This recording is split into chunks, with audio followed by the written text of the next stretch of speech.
Olá, Teresópolis! Hoje, segunda-feira, 31 de maio, 8h45 da noite, 20 horas e 45 minutos.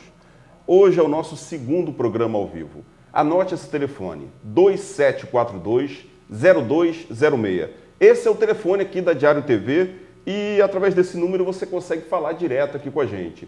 Hoje nós temos aqui nos estúdios um advogado conhecido, tradicional aqui na cidade, o Dr. Hélio Paim. Ele vem falar sobre a ética no direito, sobre a profissão do advogado, o trabalho, o comprometimento com o cliente.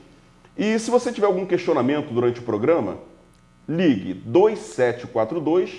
2742-0206 e nós faremos a sua pergunta aqui para o Dr. Hélio durante o programa. Nós vamos começar o programa de hoje falando para você o seguinte: a ASEAT, Sincomércio, CDL e a OAB vão organizar no próximo mês uma campanha chamada Teresópolis Solidária. Essa campanha tem o objetivo de arrecadar mantimentos, roupas, alimentos não perecíveis e produtos de higiene, principalmente fraldas geriátricas, que vão ser distribuídos para a comunidade, para a população carente aqui em Teresópolis. Então fique atento, Teresópolis Solidária. Esse movimento vai começar em breve e seria bom se você pudesse ajudar. Do lado do Dr. Hélio Paim, nós temos o Guilherme Paim. Hoje a família Paim está aqui. O Guilherme Paim já está aqui no nosso programa, já trabalhando alguns programas, já apresentou aí, falando sobre direito ambiental. Guilherme, o que você tem hoje para a gente em direito ambiental? Nelson, hoje eu vou falar sobre regularização fundiária, que é um assunto de extrema importância para a criação de cidades sustentáveis. Hoje não podemos falar em um meio ambiente ecologicamente equilibrado sem tratarmos da questão fundiária. Na realidade, hoje, segundo pesquisas, 60% a 70% das propriedades no Brasil estão de alguma forma irregular, né? O que seria regularização fundiária? Ela veio justamente para legalizar o ilegal, tá? Ela tem a função, ela tem ações conjuntas, né? Ela tem ações conjuntas de titularização de propriedades, implantação de equipamentos urbanos e públicos, bem como a remoção também de famílias de baixa renda, de famílias, né, de áreas de risco. Então, a regularização fundiária ela é de extrema importância hoje para o município. Então, por que eu estou tratando sobre esse assunto hoje, Nelson? É até difícil, porque você falar sobre regularização fundiária em 5 minutos é complicado. É um tema abrangente, envolve uma série de ações públicas e da sociedade como um todo. Então, é muito difícil você tratar de um assunto desse. Aqui eu falei de uma forma muito resumida o que vem a ser. Porque foi nessa semana agora, eu recebi um e-mail convidando as pessoas para participarem de uma palestra do Ministério das Cidades e da Prefeitura, aonde iria se tratar sobre o plano local de habitação de interesse social, numa comunidade carente da cidade. Então, quando eu cheguei lá, geralmente eu falei assim, um assunto de extrema importância como é esse, né, que é o início do processo da implantação, o plano é precedente, ele antecede ao início do processo de regularização fundiária. Foi essa palestra que teve o MINC junto? Foi. Não, do MINC não. Essa foi na Quinta Lebrão, foi numa igreja lá, batista lá, que até que nós fomos, porque é o local onde a comunidade se reúne. Então eu fui lá, até para conhecer, né, do plano e tal, que seria dele. Então, ao chegar lá, eu me deparei com apenas 20 e poucas pessoas. O que me deixou muito triste, porque, na realidade, todos nós vivemos uma sociedade de risco. Todos nós decidimos os riscos que queremos correr. Nós corremos riscos pela nossa ação e pela nossa omissão. Então, quando essas populações são convocadas, essas comunidades são convocadas a participarem de um assunto de extrema importância, elas devem comparecer, devem ir lá tirar suas dúvidas, devem ir em peso, elas não podem simplesmente se omitir e não participar desses processos, porque está tratando da própria comunidade, do próprio crescimento e desenvolvimento daquela comunidade. Quando você fala em implantação de equipamentos urbanos, você trata de uma série de benefícios públicos e urbanos, né? Que você trata de uma série de benefícios para aquela comunidade. Então ela deve participar, ela deve comparecer, ela deve questionar, ela deve perguntar. Se não entendeu, pergunta 10 vezes. O importante é a participação social. Não adianta, eu já falei aqui no programa anterior, que não adianta iniciativas do poder público sem ampla participação social. Não existe isso em lugar nenhum. Temos que parar de esperar que o poder público faça tudo por nós. Até porque que isso é importante, Nelson? Nesse sentido, porque o plano ele exige um amplo estudo daquela localidade. Então, informações, basicamente informações. Quem presta as informações? A população local, aquela população que reside lá, né? Ele procura criar, esse plano também, estratégias de ação, né, para no futuro se implantar o processo de regularização fundiária, que é de suma importância para a dignidade das pessoas. Você ser proprietário, você, por exemplo, você tem uma posse, mas você no futuro, você poder ter a sua propriedade, o título de propriedade é muito importante. Agora, faço questão de frisar o seguinte: não saiam invadindo áreas públicas, privadas, achando que a invasão vai te dar o título de propriedade. Isso exige determinados pressupostos que são identificados em lei, entendeu? Então, tem uma série de quesitos para você poder ter direito a isso. Não é simplesmente você hoje invadir achando que vai ter direito, não vai ter, né? Inclusive, hoje, as companhias prestadoras de serviços públicos, elas só podem instalar água ou luz na sua casa se você tiver uma autorização da prefeitura. Sem isso, você não vai poder. Então, não corra esse risco, por favor. Isso é para ocupações irregulares já existentes, né? E por um determinado prazo. Eu espero, Nelson, num futuro próximo, que a gente possa tratar desse assunto e nos aprofundarmos mais, que é muito importante para o município, entendeu? Então, esse é o meu recado de hoje. A semente está sendo plantada, Guilherme.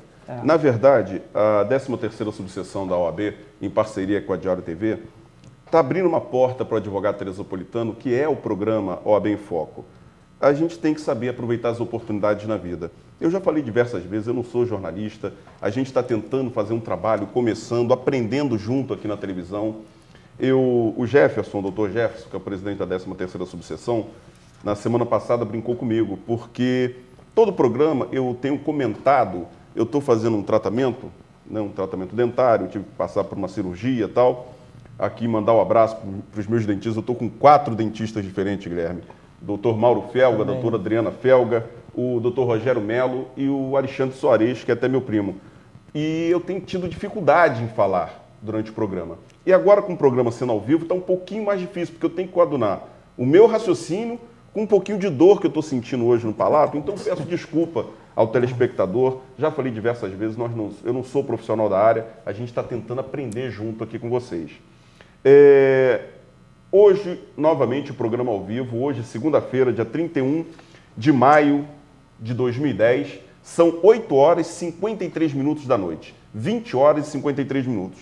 Eu vou fazer um pequeno intervalo comercial, voltaremos no próximo bloco, dando início à nossa entrevista de hoje. O nosso entrevistado, um advogado de 32 anos de profissão, Dr. Hélio de Souza Paim, ele é civilista, trabalha com direito civil, mas hoje ele veio aqui ao estúdio para falar de ética na profissão do advogado. Então, se você tiver alguma pergunta em relação a esse tema, anote o telefone 2742-0206. Ligue para cá, faça a sua pergunta e eu transmitirei para o Dr. Hélio. Eu tenho certeza que ele terá o maior prazer em lhe responder.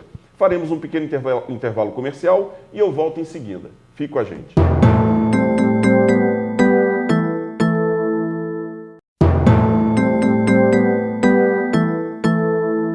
Estamos de volta com o programa OAB em Foco, hoje, segundo programa ao vivo. São 20 horas e 57 minutos nessa noite de segunda-feira, dia 31 de maio. Aqui ao meu lado, Dr. Hélio de Souza Paim, um advogado de profissão, tem 32 anos, começou trabalhando no Rio de Janeiro e veio para Teresópolis, onde exerce a profissão até hoje.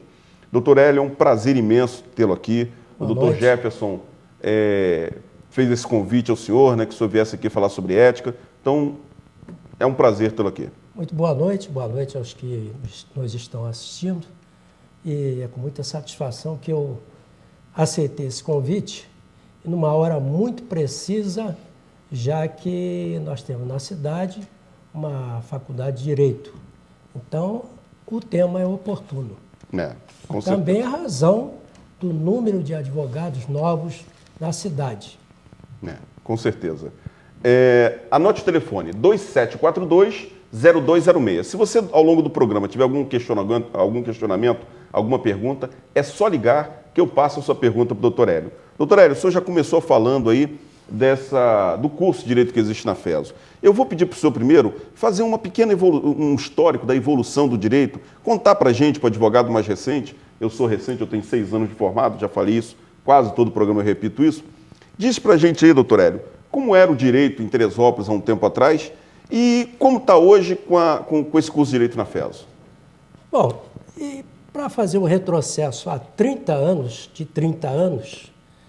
nós vamos encontrar o doutor Ivo de Carvalho Werneck, que era o juiz titular da primeira vara e vara única de Teresópolis. Tanto que hoje o fórum traz o nome dele, em homenagem a ele. E naquele tempo eram poucos advogados. Quando eu comecei a advogar em Teresópolis, sou filho de Teresópolis, nascido aqui, nós tínhamos aí por perto de 30 advogados, não mais. Mas nem todos exerciam a profissão. E a cidade também comportava, naquela época, esse número de advogados.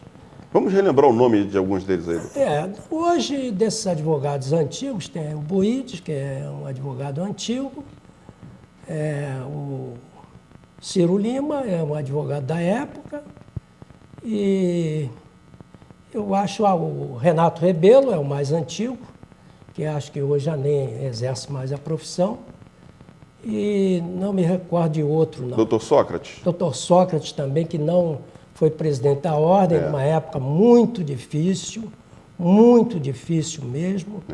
E daquele tempo nós tivemos aí eu era estagiário já quando o doutor Sócrates era presidente, e foi uma situação que muito difícil para os advogados de Teresópolis. Eu até nem gostaria de comentar, mas aquilo marcou, de certa forma, a passagem da Ordem dos Advogados em Teresópolis. Tivemos, naquela época ainda, a Associação dos Advogados de Teresópolis, que lamentavelmente se desfez, por diversas razões. Eu acho que ela deveria se movimentar novamente, os advogados se movimentarem e reconstituir a Associação dos Advogados de Teresópolis, já que hoje nós temos aí perto de 800 advogados. Então, uma cidade que tinha 30 advogados, de repente... Doutor Vanderlei Braga era daquela época também? Não era. Mais recente? Ele é mais recente. Hoje você tem aqui 800, 30 para 800, você vê que nós temos hoje, para uma população de 160 mil habitantes, muito advogado. E isso banaliza, de certa forma, a profissão.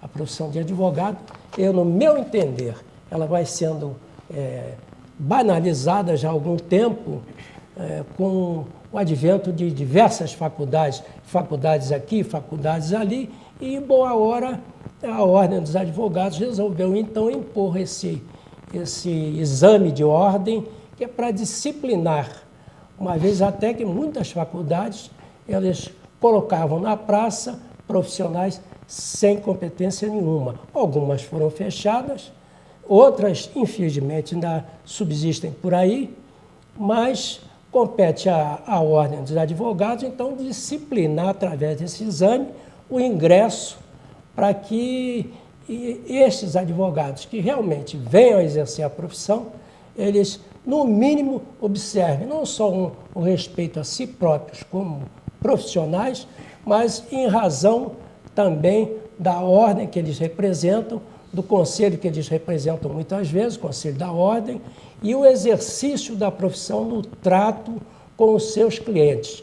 Nós temos, por exemplo, o médico, ele cuida da vida do seu paciente, mas o advogado lida com a liberdade e o patrimônio do cliente. Então, é uma profissão muito difícil, eu diria até que o profissional teria que levar essa profissão com o maior sentimento, maior cuidado do que eu estou vendo hoje acontecer por aí. De maneiras que é oportuno se falar hoje sobre ética profissional, que anda um pouquinho esquecido. O senhor falou aí, o médico cuida da saúde, o advogado cuida do patrimônio e da liberdade. Na verdade, doutor Hélio, eu acho até mais abrangente, porque olha só, o advogado ele cuida de preservar, de garantir o direito do cidadão. Um cidadão, por exemplo, nós temos aqui o Hélio, o Guilherme, está com uma dificuldade aí, problema de saúde familiar, né, Guilherme?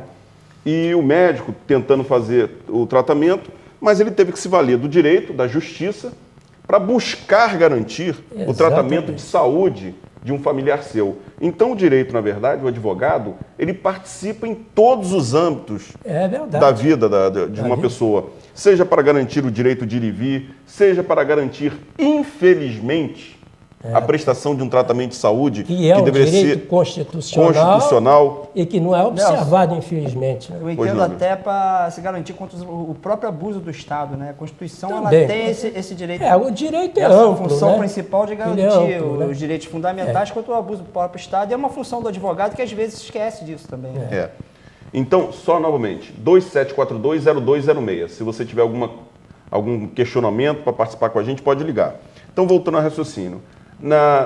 O que me parece, doutor Hélio, a preocupação do senhor, eu não sei se o número de advogados hoje, 800 advogados, a gente pretende até atingir 1.000 advogados, porque com 1.000 advogados a gente poderia ter nosso conselho de ética aqui no município. Exatamente. Né? Mas o que me preocupa é que não é nem a quantidade de advogado, mas o comprometimento que esse cidadão que é advogado tem com a justiça efetivamente.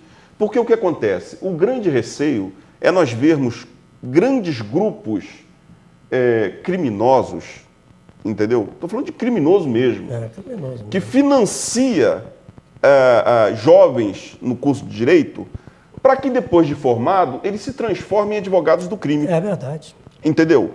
Então, a OAB ela tem que ter uma conduta fiscalizadora para evitar que essa profissão tão bonita que é o direito, essa profissão do advogado tão nobre, ela seja deturpada em troca de favores, de interesses pessoais.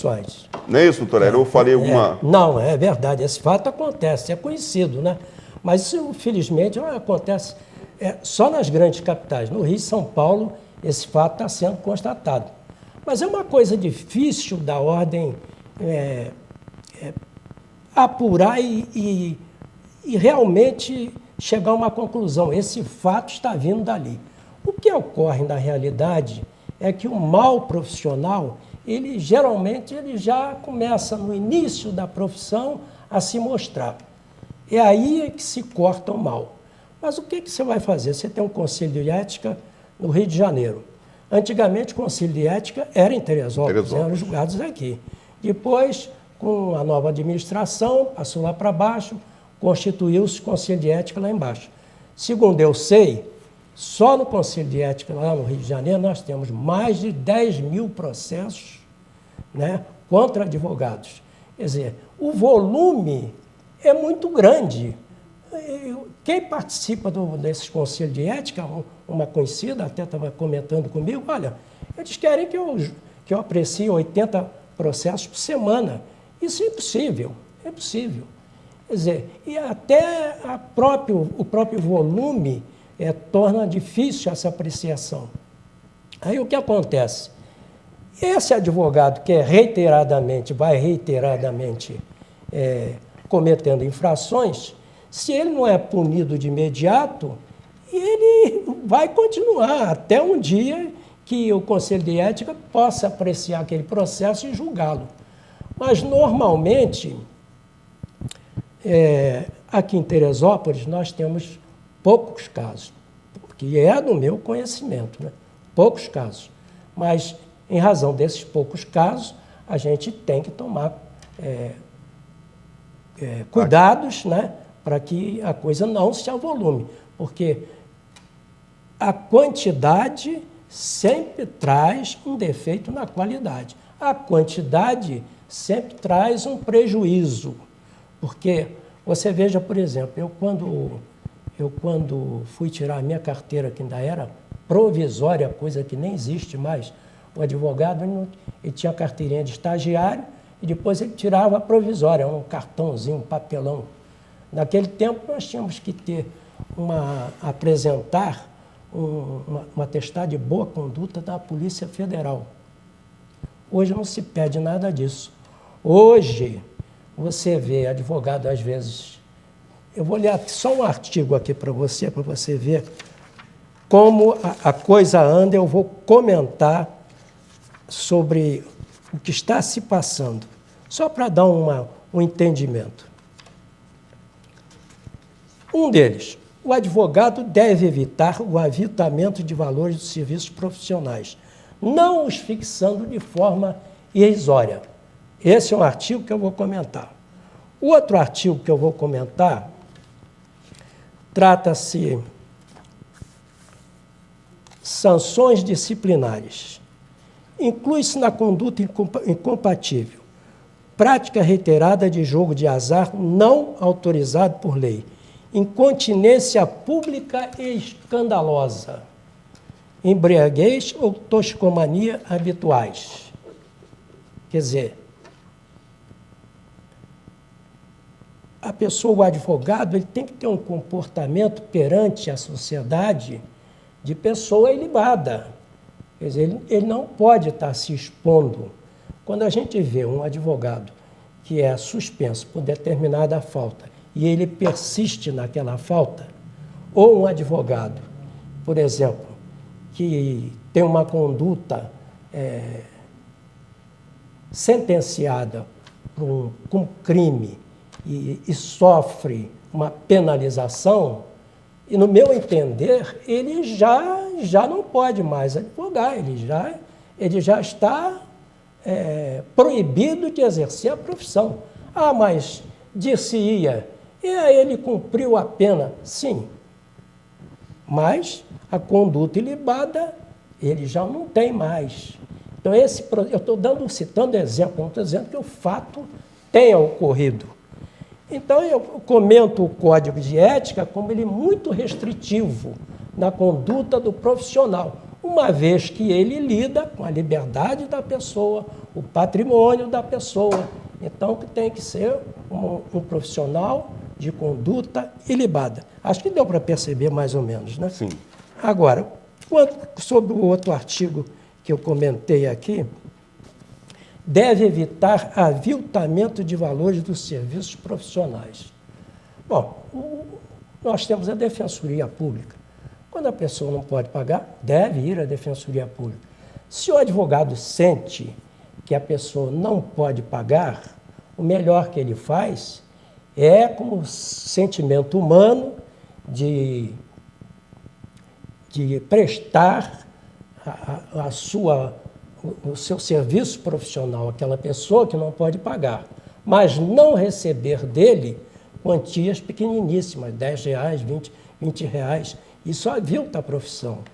Então, é preferível que ele, de coração, aceite aquele cliente e exerça para ele a sua profissão, requerendo em juízo até a gratuidade judiciária, para que ele também não... Aliás, sobre esse assunto, nós vamos comentar depois aí o assunto de custas judiciais. Sim, vamos comentar. Vamos comentar. Mas é mais ou menos por esse caminho que esse artigo 41 do Código de Ética, ele restringe esses valores pequeníssimos, que eu sei que tem advogados que se prestam a fazer isso, lamentavelmente. Eu condeno, e algumas vezes já disse, olha, não faça isso. Você não cobre nada, mas você tem que se respeitar a si mesmo, como profissional.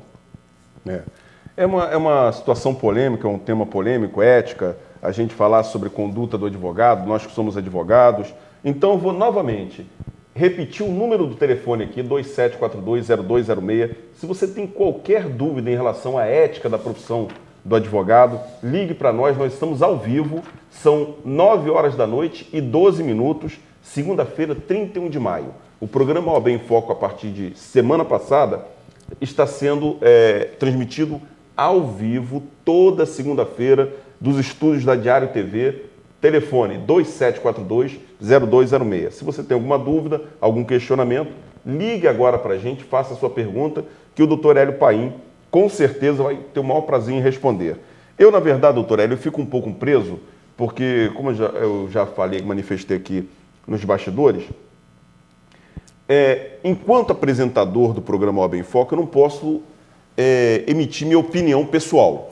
Não é verdade? Eu tenho que me ater ao pensamento da Ordem dos Advogados do Brasil. É verdade. Esse tema, sendo tão polêmico, é óbvio que minha cabeça fica fervilhando, eu querendo fazer uma série de perguntas para o senhor, uma série de questionamentos, mas eu fico um pouco... Mas o senhor tem inteira liberdade para me perguntar, porque eu vou responder. Não, eu vou pedir, se o telespectador tiver alguma pergunta, ligue, faça a sua pergunta, eu vou transmitir para o doutor Hélio, porque realmente eu fico um pouco preso nesse momento. Então, eu vou fazer outra pergunta para o senhor, doutor Hélio. A conduta do advogado é a conduta do cliente. Como o cliente deve se proteger né, em relação ao trabalho do advogado? Então, você aí que está precisando de um advogado, preste atenção aos conselhos agora do doutor Hélio. A primeira coisa que o interessado em procurar um advogado deve fazer, ele deve se dirigir à Ordem dos Advogados do Brasil e requerer uma certidão em nome daquele advogado. Ele vai saber com quem ele está lidando. Não só por isso, mas também por indicação de pessoas, né, que vai dizer, ó, procure o doutor fulano, é uma pessoa séria.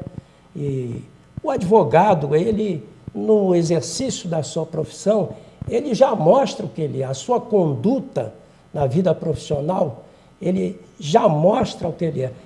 Há pouco tempo, eu fui convidado para fazer entrega de carteira na Ordem, aqui na subseção Teresópolis, e eu disse para aqueles que estavam recebendo a carteira, a sua conduta lá fora vai refletir aqui dentro da Ordem. O seu procedimento na justiça e no trato com as pessoas, com seus clientes, vai repetir.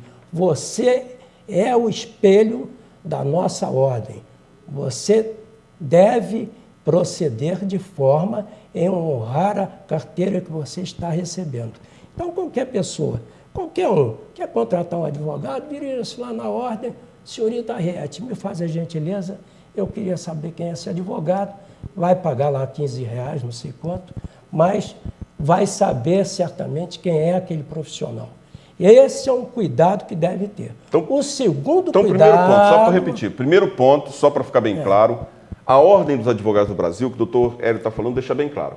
A Ordem ela não pode indicar um advogado, tá certo? Ele não pode, porque corre risco de alguém acusar de captação de cliente, você está indicando um outro advogado. O que o doutor Hélio está dizendo é que você já tendo escolhido o seu advogado, existindo alguma dúvida, você não tem conhecimento dele, você lhe indicar um advogado, doutor Hélio, doutor Nelson, doutor Guilherme, você pode se dirigir na sede da OAB, 13ª subseção, e requerer uma certidão em nome desse advogado. Se existe algum processo ético correndo contra ele, essa certidão vai te dizer. Se ele se apropriou indevidamente do dinheiro do cliente dele, se ele teve uma conduta errada em relação à prestação do serviço, a Ordem mantém esse registro, tá certo? Enquanto o processo está sendo apurado, o processo de ética. Então, segundo o doutor Hélio, a primeira medida, tirar uma certidão negativa junto à Ordem dos Advogados do Brasil. Doutor Hélio, segunda questão. Segunda questão. Os honorários profissionais devem ser contratados por escrito. Os honorários e o serviço que será feito, a prestação de serviço que o profissional dará a seu cliente. Se abrir um inventário, se entrar com uma ação, da mesma forma o advogado, ele tem a obrigação de esclarecer para o seu cliente os prejuízos que podem até advir daquela ação. Os riscos e também os ganhos, as consequências. Ele é obrigado a, como se diria, a ser um livro aberto no que diz respeito à ação que você está querendo que ele proponha para você. Ele não pode ocultar eventuais prejuízos que você possa ter. Se aquela ação é perigosa, se aquela ação... o advogado de bom senso, ele jamais diz para o cliente, aqui nós vamos ganhar, fuja disso. Aqui já ganhamos, esse então é perigoso, você não faça isso. Nenhum advogado de bom senso jamais dirá para o seu cliente, essa aqui é uma ação ganha. Não. Toda ação tem seu risco. Até porque o direito é muito prolixo. A gente não sabe o que se passa no pensamento do juiz, do desembargador, do ministro. Quer dizer, apesar das jurisprudências que nós temos, todas conflitantes. Quer dizer, qualquer assunto você vai encontrar jurisprudência conflitante. Então, o entendimento é vasto.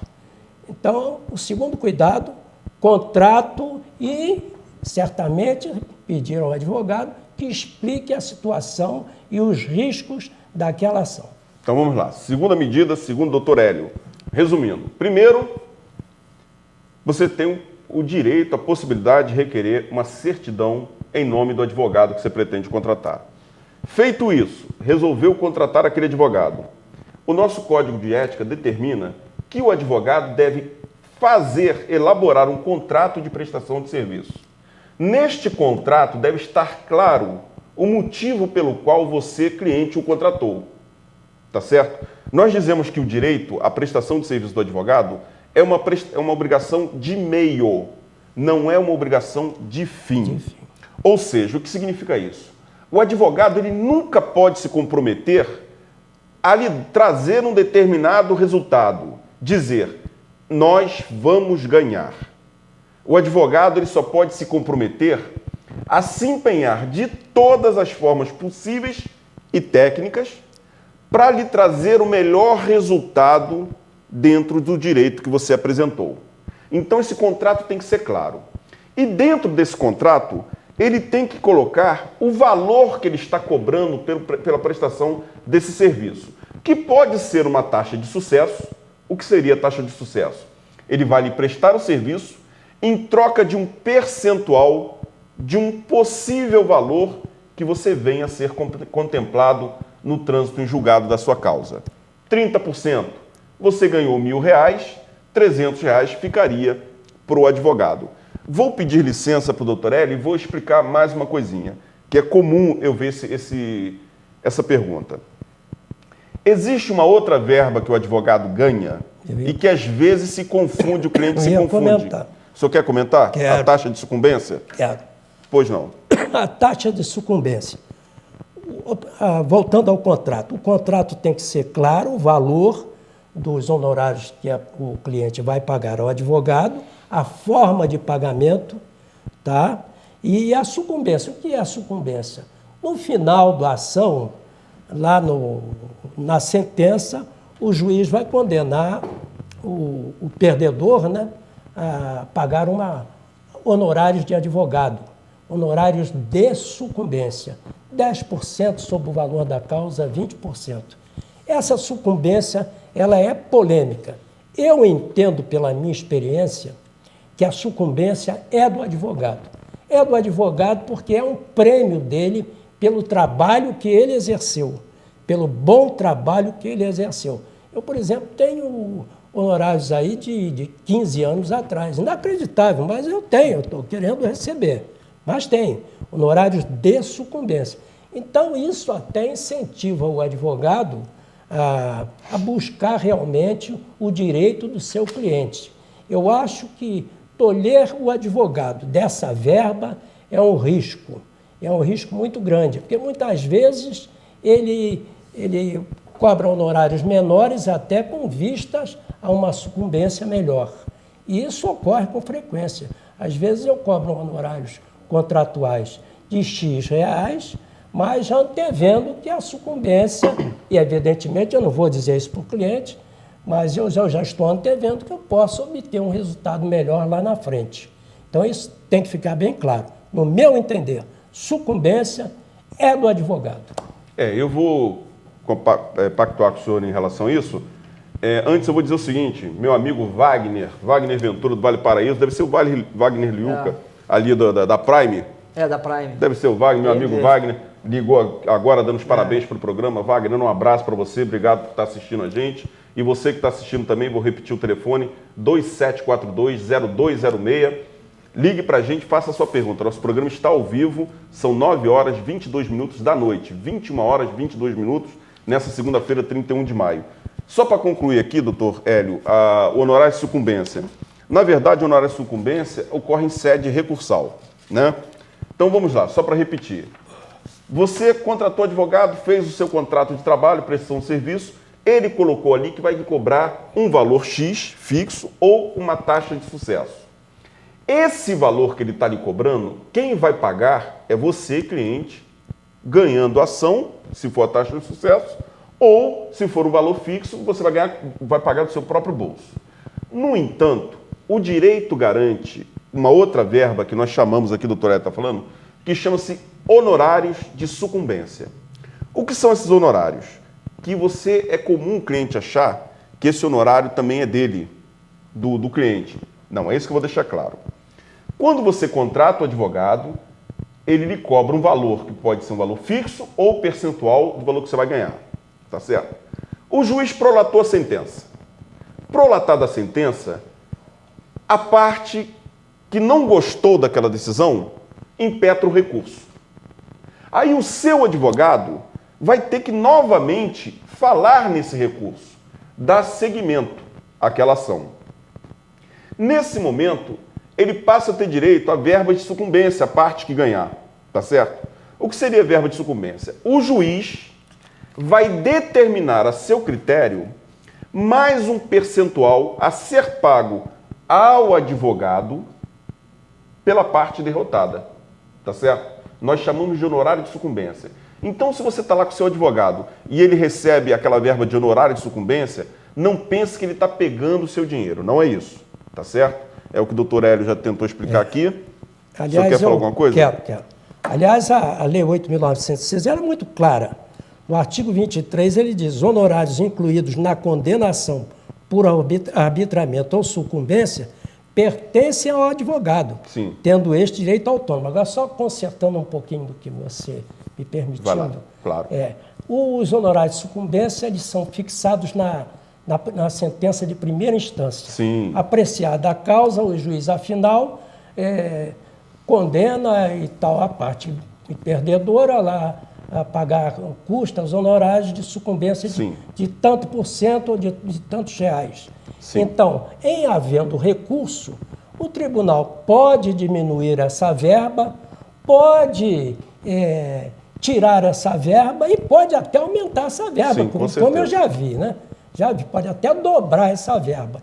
Então, essa verba honorária de sucumbência, ela não é paga pelo cliente que contratou o advogado para propor a ação e que ganhou a ação, foi vencedor. Ela é paga por quem perder a ação.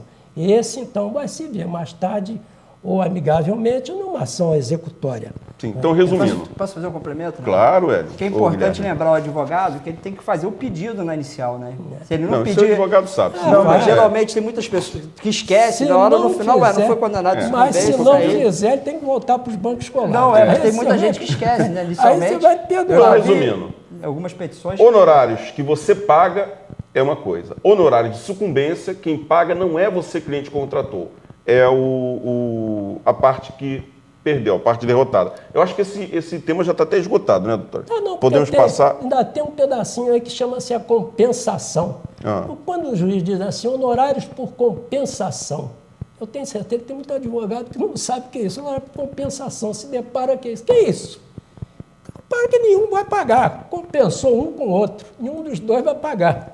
Então, honorários por compensação, ninguém paga honorários. Né?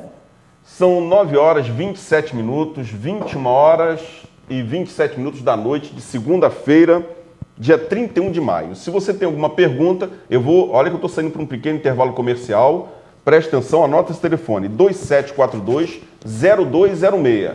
Hoje nós estamos falando sobre a profissão do advogado, a ética profissional, a conduta que o advogado deve ter no exercício do seu trabalho, de sua função. Novamente agradecer o Wagner Luca, meu amigo Wagner Ventura, da Prime, concessionária Chevrolet aqui na entrada do Vale Paraíso, porque está assistindo nosso programa e nos mandou os parabéns. Wagner, novamente, obrigado. Vou sair para um pequeno intervalo comercial, voltaremos em seguida com a continuação desse tema, ética profissional, ética do advogado. São 9 horas da noite, 27 minutos. Fique com a gente em um pequeno intervalo comercial agora.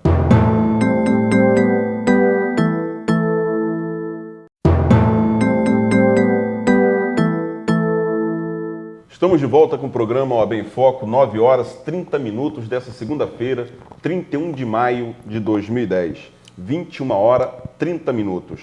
Anote o telefone 2742-0206. Hoje nós estamos falando sobre ética na profissão.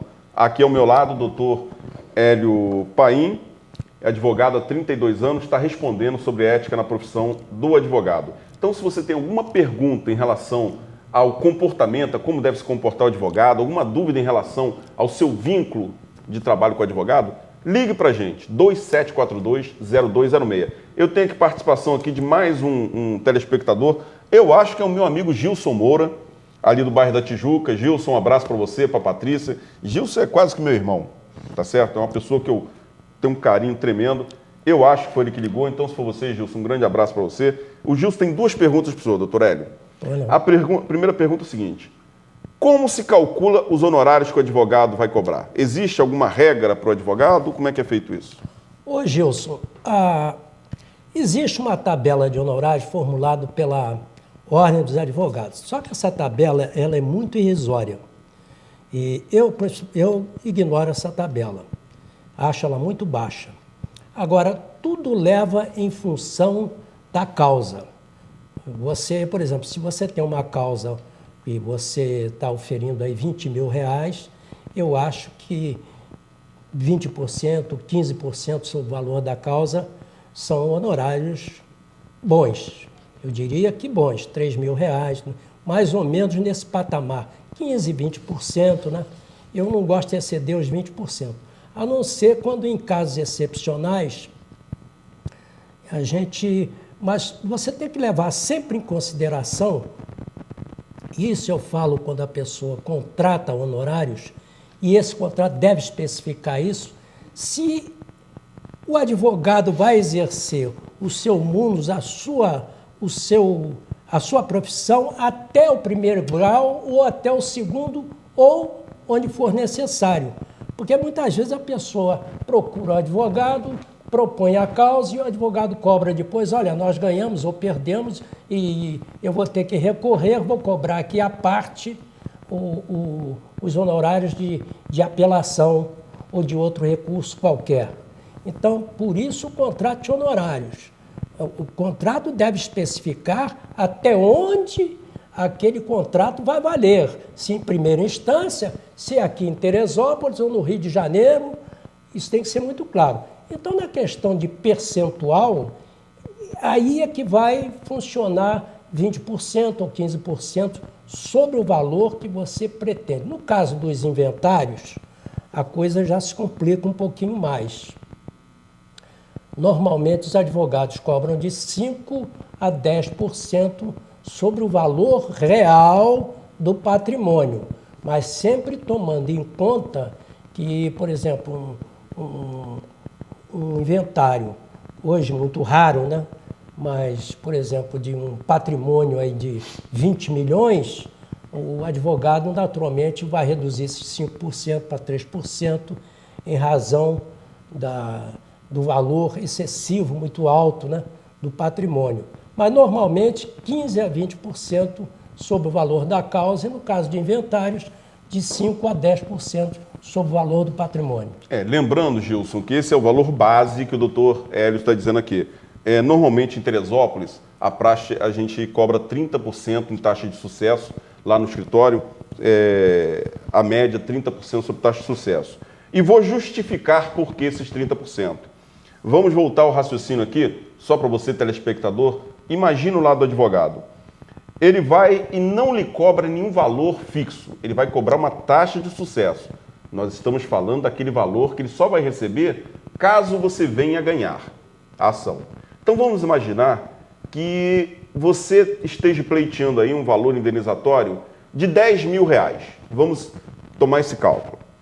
30% são 3 mil reais. Ou seja, significa essa taxa de sucesso que se você ganhar a ação e ganhar os 10 mil, você vai ter que pegar 3 mil reais e pagar o seu advogado. No entanto, se você não ganhar, você não paga nada. E seu advogado trabalhou aquele período todo de graça. Esse é o risco da taxa de sucesso. E o advogado se empenha ao máximo para não trabalhar de graça. Ele vai ter que... Só para complementar aí, o que eu estou dizendo é o seguinte, aí se trata de contrato de risco, né? Contrato de risco, taxa de sucesso. Se você ganhar, você leva os 3 mil. Então, a pessoa tem que compreender que o advogado vai se desgastar numa ação que ele não sabe o resultado, qual será. Ele não sabe qual será o resultado final. Então, se chama contrato de risco. Sim. No caso que eu estou exemplificando aqui, é o advogado que trabalha como eu trabalho. Eu cobro de início, olha, eu cobro 20% sobre o valor da ação. Se ele ganhar lá no final, o problema é dele. O que ele ganhar é dele. Sim. Né? Eu ganho a sucumbência e ganho os 20%. No caso que ele está exemplificando, não vou explicar os dois papos, eu vou explicar os dois. É o risco. Se ele ganhar, o advogado ganha. Mas aí ele pode cobrar mais, porque ele vai aguardar 1 ano, 2 anos, quiçá 3 anos ou 4 anos para ver aqueles honorários. Até lá ele já se desgastou. Então se justifica 30%. Eu vou chegar nesse... verdade? Mas eu vou chegar. Então, voltando lá. Você imagina o seguinte, só então justificando aqui, em Teresópolis a política aqui, a praxe, todo mundo pedir ao advogado a taxa de sucesso, que é essa taxa entra com a ação, não é isso, doutor Guilherme? Entra com a ação e lá na frente, quando você ganhar, você fica o seu percentual. O que eu quero dizer, o que eu estou justificando, é que você imagina o seguinte, o advogado ele impetra a ação hoje, esperando o resultado da sentença transitada em julgada, que pode levar 1 ano, 2 anos, 3 anos. Daqui a 3 anos, ele recebe aqueles 30% da taxa de sucesso, que é o comum aqui no município, tá certo? Então, se você levar 3 anos e ganhar 3 mil reais, são R$1.000 por ano, menos de R$100 por mês. É como se o advogado estivesse recebendo isso. Bom, então, praxe em Teresópolis é as pessoas buscarem advogado e pedirem a ele que trabalhe pela taxa de sucesso. Em Teresópolis, a gente trabalha com 30%, com esses advogados que trabalham até com 50% da taxa de sucesso. A outra forma, menos usada, infelizmente, em Teresópolis, é aquela que o senhor está falando, que é a que o senhor trabalha, que já é com valor fixo. Nessa forma, existe, foi isso que eu vou comentar agora, o doutor Hélio comentou logo de início, a Ordem dos Advogados do Brasil criou uma tabela de honorários com a qual o advogado tem que se basear. Só que aqueles honorários são valores mínimos a serem cobrados em determinadas ações. Então, se você pegar, qualquer um pode ter acesso a essa tabela, se você pegar a tabela, você vai ter ali para cada ação um valor diferenciado. A ação de divórcio deve estar em torno de R$3 mil, mais ou menos, separação. Agora, se o divórcio é litigioso, se o divórcio é consensual, ou seja, se existe briga na hora do divórcio, se não existe, isso tudo influi na tabela de honorários que o advogado vai cobrar, tá certo? Nesse caso, o doutor Hélio também já apresentou a forma como ele costuma trabalhar. Ele fixa os honorários dele de imediato e projeta um valor, um percentual sobre o valor daquele patrimônio que está sendo discutido ali, isso, doutor Hélio? Se for inventário, né? Se for inventário, até a e tabela faz a de cobrança. honorários E faz a isso. cobrança. Faz a cobrança. O que é importante, nós já comentamos aqui, é que fique claro no contrato de prestação de serviço o valor que o advogado vai lhe cobrar para a prestação daquele serviço. Seja de forma percentual, seja o valor fixo, seja a taxa de sucesso, peça que fique claro ali naquele contrato o valor, tá bom? Outra pergunta que o Gilson lá da Tijuca tem para o senhor, doutor Hélio. Vamos imaginar que ele contratou advogado.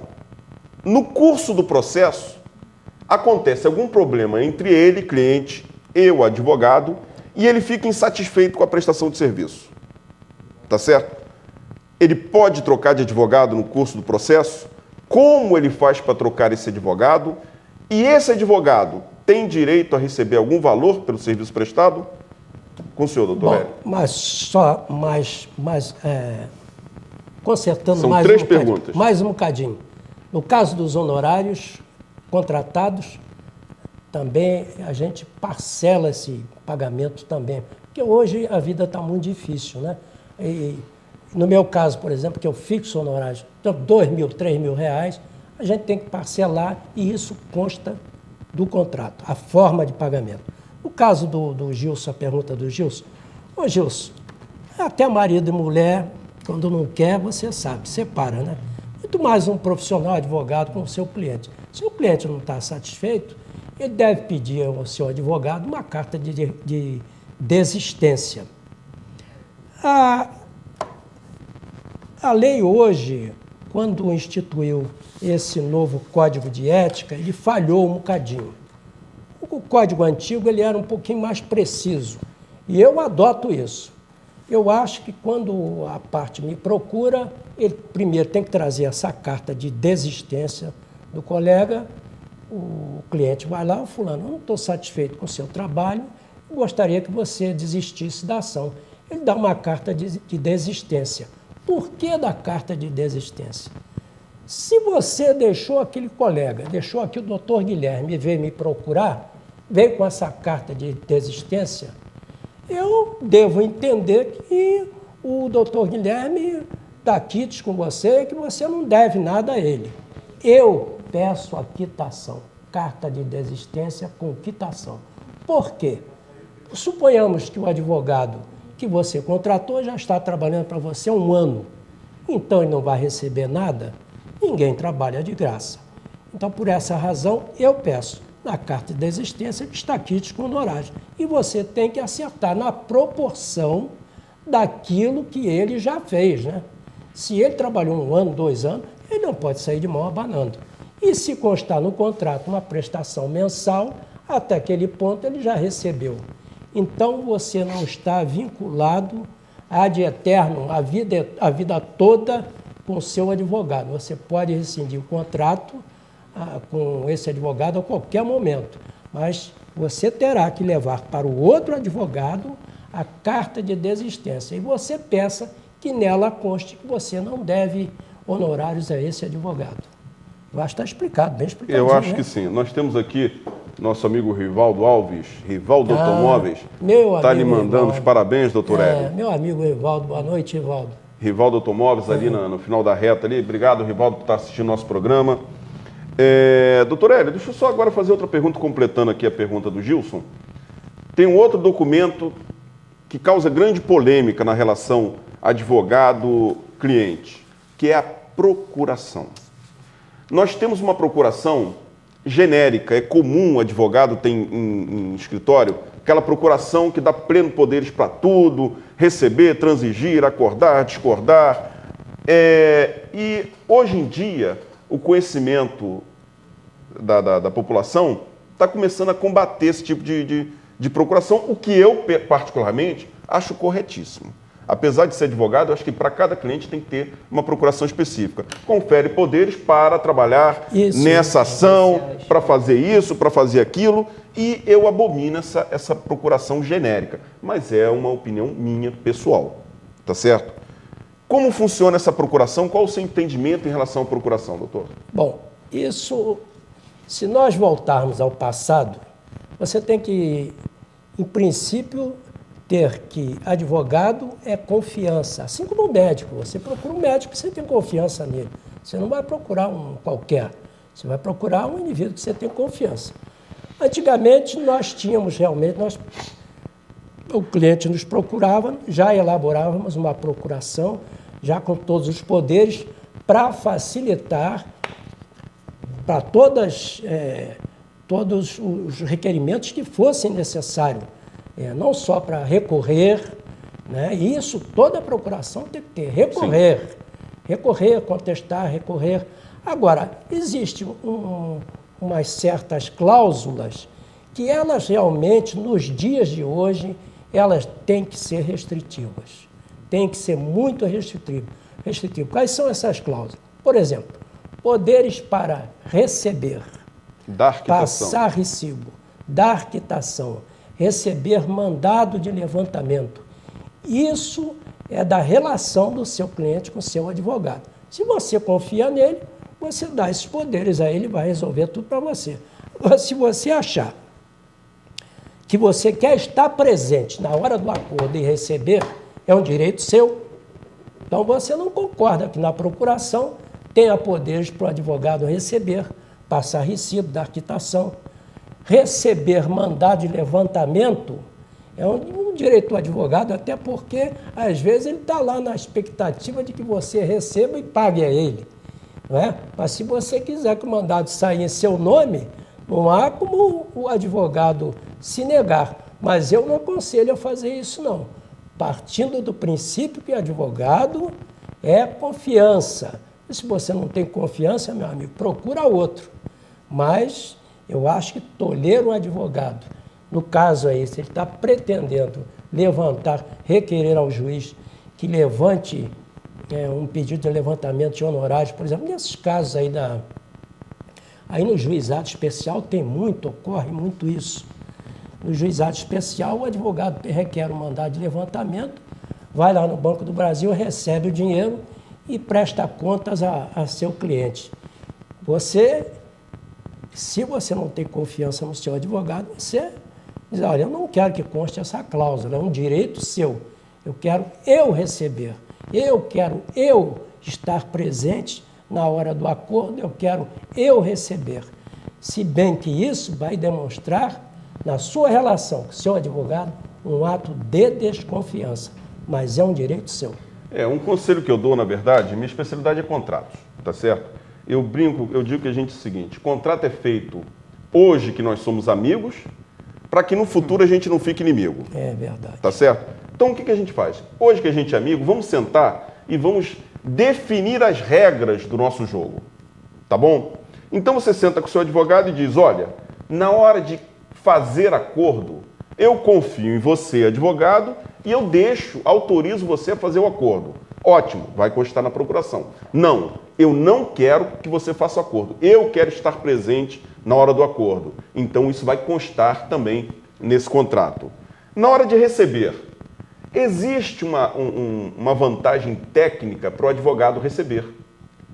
Nós recebemos mais rápido porque existe acordo com o Banco do Brasil, com a Caixa Econômica, a OAB já fez esse acordo. Então o advogado vai lá, pega o processo, pega os autos, levanta, leva no banco. Existe um dia lá que a gente recebe até antes. Senão facilitou muito. Facilitou muito. É um acordo juizado especial com o Banco do Brasil. Né? Já no Banco do Brasil a gente vai lá e já levanta esse dinheiro na hora. Enquanto que você, cliente, deve tirar as cópias, levar para o banco, montar um processo. Só uma semana depois, 10 dias depois, é que esse dinheiro vem para a sua conta. Então, em termos de velocidade para receber esse dinheiro, depois que a sentença já foi transitada em julgado e que o dinheiro foi depositado, para o advogado é mais rápido. Mas existe a possibilidade de você exigir receber esse dinheiro também e receber em conjunto. Que o mandato seja expedito em nome do advogado e de fulano. Que é a forma mais correta, né? Mais correta. Então, tudo é possível. Mas esse direito tem que ser exercido no momento em que você está contratando o profissional.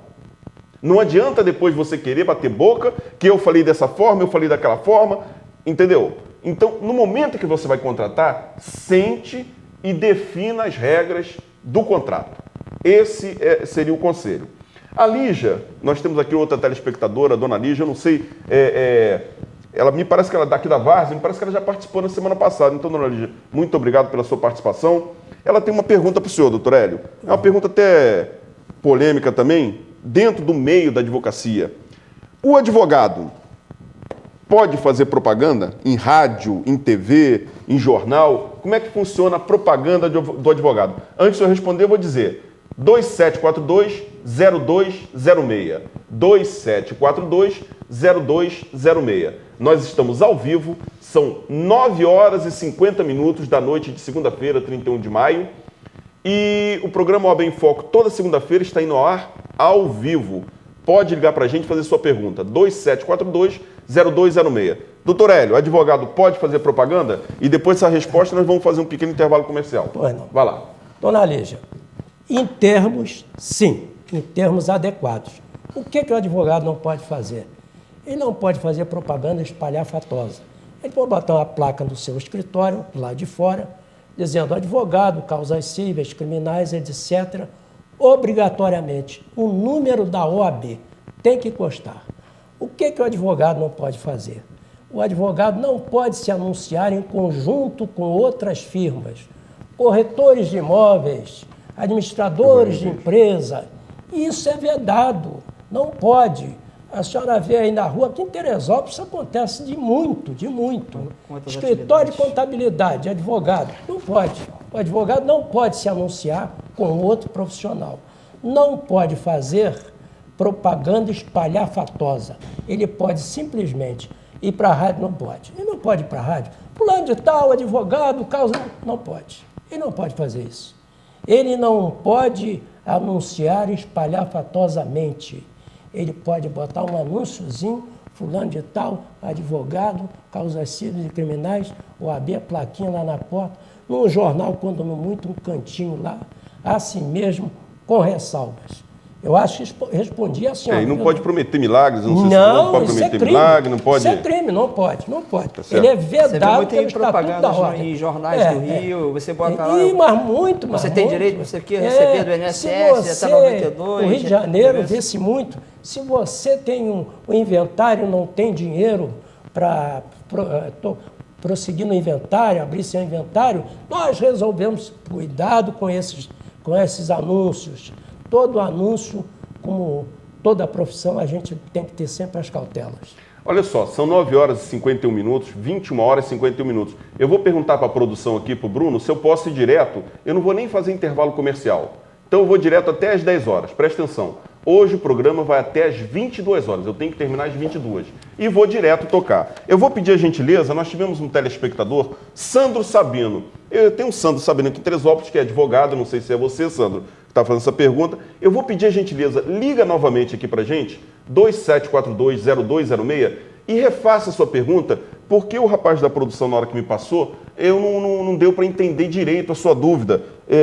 Então vou te pedir a gentileza, liga rapidinho para a gente, Sandro, 2742-0206, refaça a sua pergunta, que eu vou passar aqui para o doutor Hélio responder assim que a gente conseguir entender. Tá bom, Sandro? Obrigado aí por você ter participado. Novamente agradecendo a dona Lígia aqui da Várzea, ao Gilson, Rivaldo, Wagner Liuca. Se você que está nos assistindo tem alguma dúvida, 2742-0206. Ligue para a gente, este é o programa da OAB, 13ª Subseção Teresópolis, uma realização do Dr. Jefferson de Faria Soares, que é o atual presidente, em parceria com a Diário TV. Hoje nós estamos falando sobre ética na profissão do advogado, como o advogado deve se comportar na relação de trabalho, o que o cliente pode esperar do advogado. Doutor Hélio, vamos falar um pouquinho da competência do Tribunal de Ética e Disciplina. Aquele advogado em que o cliente se sentiu lesado, se sentiu prejudicado, como ele tem que agir em relação a esse advogado? Bom, da ética do advogado. Aqui tem 2 artigos, que até esse aqui eu queria comentar depois com você. Um deles, o advogado deve proceder de forma que o torne merecedor de respeito e que contribua para o prestígio da classe da advocacia. O advogado é responsável, artigo 32, pelos atos que, no exercício profissional, praticar com dolo ou culpa. Então, a sua pergunta foi? Não, como o cliente ele se sentiu lesado pelo advogado, bom, como ele vai agir? Se o cliente se sentir lesado pelo advogado, ele deve imediatamente procurar a Ordem dos Advogados do Brasil, subseção Teresópolis, que fica na Avenida Lúcio Meira, número 58, e ingressar... Cobertura. Cobertura. Ingressar ali em frente ao Regina. Ingressar com uma representação contra este profissional. Este processo vai para o Tribunal de Ética no Rio, ele não é julgado em Teresópolis. Há um engano aqui, pensa que Teresópolis advogados julgam advogados. Não são julgados aqui. Isso vai para o Rio de Janeiro, um conselho de ética. Chegando lá, sua representação, imediatamente ela é protocolada e é remetido ao advogado a razão daquela representação para que ele responda em 15 dias.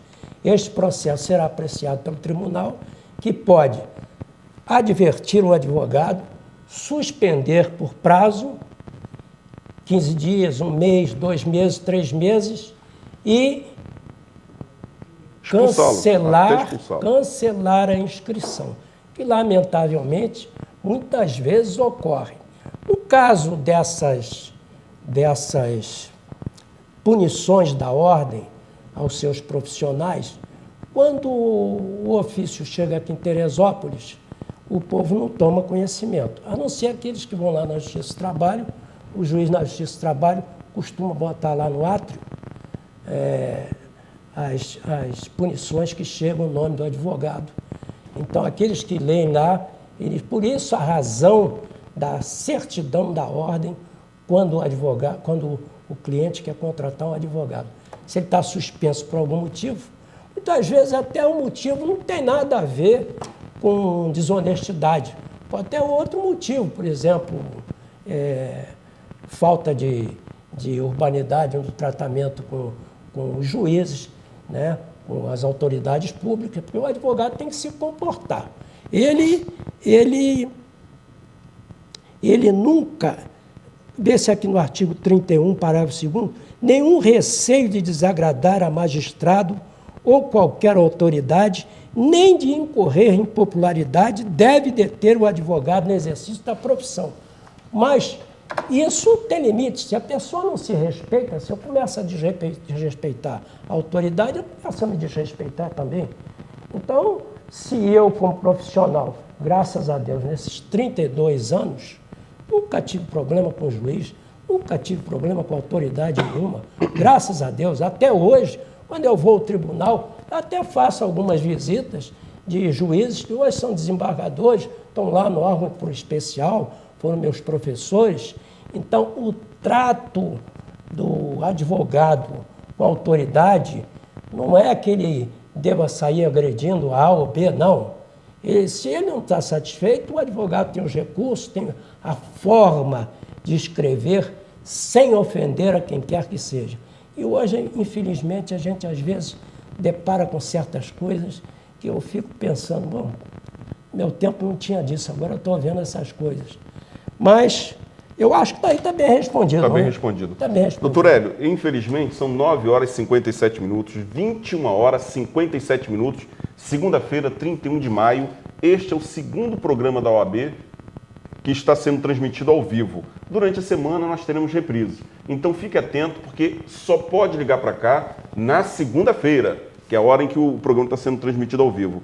Novamente, eu vou pedir desculpa ao Sandro Sabino. Eu acho que é o doutor Sandro Sabino, que é nosso colega de profissão, advogado. Não sei se tem algum homônimo dele. Né? Não sei. Me parece que nós tivemos um pequeno problema. Não ficou bem clara a sua pergunta. Vou até ler, ô Sandro, para você. O advogado teve sucesso. Caso ele ganhe 30% na primeira instância, na segunda instância ele ganha 20%. Esses 20% saem dos 30% que ele ganhou? Quer dizer, eu não entendi direito a pergunta. Eu vou te pedir a gentileza. Na semana que vem, a pauta vai trazer aqui o doutor Leandro Braga.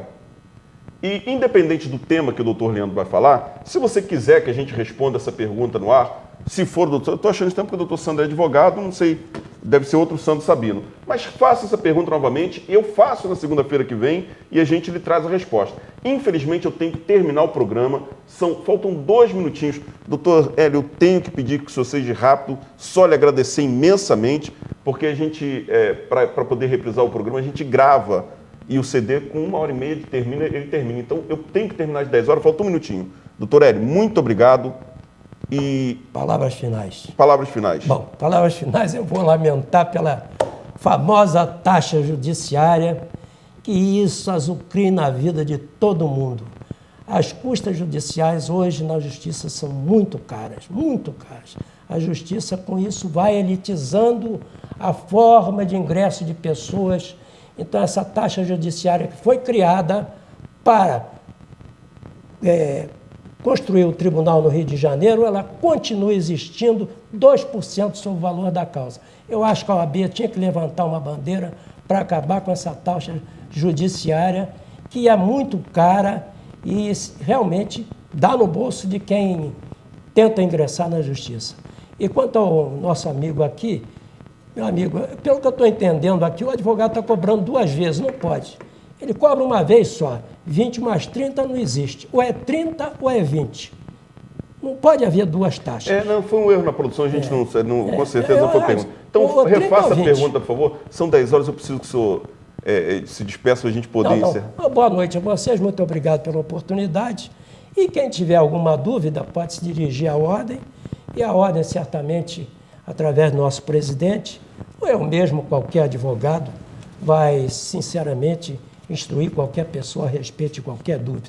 Eu me exponho a qualquer pessoa que tenha dúvida, pode me procurar, eu sinceramente posso instruir sobre qualquer dúvida que a pessoa tenha. Muito obrigado, uma boa noite por essa oportunidade que já estava fazendo falta. Obrigado, doutor Hélio. Guilherme, muito obrigado. Guilherme é da casa. Suas considerações finais aí, seu abraço para a população. Muito importante, né, hoje aqui falarmos de ética e está aqui a presença do doutor Hélio aqui e que a experiência dele, né, possa ser muito útil, né, para nós e que nós sigamos ele como exemplo, porque não é fácil estar nesta profissão como ele está há 36 anos. É só o que eu tenho a dizer. 32 anos. Então, meus amigos, são 10 horas e minutos, já extrapolei. Deixar rapidinho aqui, durante as reprises, o meu amigo Bruno da produção vai colocar. Nós temos o e-mail oabenfoco.teresópolis@oabrj.org.br. Você também pode entrar em contato com a gente através desse e-mail. Telefone 2742-0206. Avise aos seus amigos. Toda segunda-feira agora, a partir das 8h30 da noite, 20 horas e 30 minutos, o programa OAB em Foco estará sendo transmitido ao vivo. Através do telefone você pode ligar, fazer sua pergunta para o advogado que estiver sendo aqui entrevistado. Na próxima segunda, doutor Leandro Braga, falando sobre direito do consumidor e direito civil de uma forma geral. Eu tenho que me despedir, eu sou o Nelson Filho, este é o programa OAB em Foco e aguardo vocês no próximo programa. Fiquem com Deus e um abraço a todos.